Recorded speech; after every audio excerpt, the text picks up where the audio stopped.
ইনি হচ্ছেন গলসির সব থেকে গরিব ব্লগার। সে কিন্তু প্রচন্ড গরিব বলে নিজেকে দাবি করে। এই গরিব মানুষটির কাছে বেশি কিছু কালেকশন নেই, শুধুমাত্র একটি MT-15, আইফোন 15 প্রো ম্যাক্স আর একটা রয়্যাল জিটি। কিন্তু মামুনির দাবি আই এম স্টিল গরিব। আর এদেরকে দেখুন, এরা হচ্ছে সবচেয়ে বড় লোক।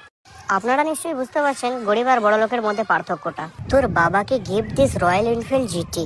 জিটিটা বাদই দিলাম, সেটা না হয় তুই নিজের ইনকামে কিনে দিয়েছিস, বাট একটা ডাউট, MT-15 আর আইফোন 15 প্রো ম্যাক্সটা কোথা থেকে এলো? আরে না না না না না না, তুই তো গরিব। এত কিছু থাকার পরেও তুই যদি নিজেকে গরিব বলে দাবি করিস, তাহলে আমাদের মতো যারা 10,000 টাকার ফোন চালায় তারা কি এমিরেটসের মালিক? আর একটা ফেক চোখের জল তুলে পাবলিককে এমন ভাবে দেখাচ্ছিস যে আমি অনেক স্ট্রাগল করেছি, প্লিজ সাপোর্ট মি। ভাই, স্ট্রাগল করছিস? তোর স্ট্রাগলটা কি রে? বাড়ি থেকে সাজুগুজু করে বেরিয়ে যাচ্ছিস বাইকটা নিয়ে, এটাই তোর স্ট্রাগল?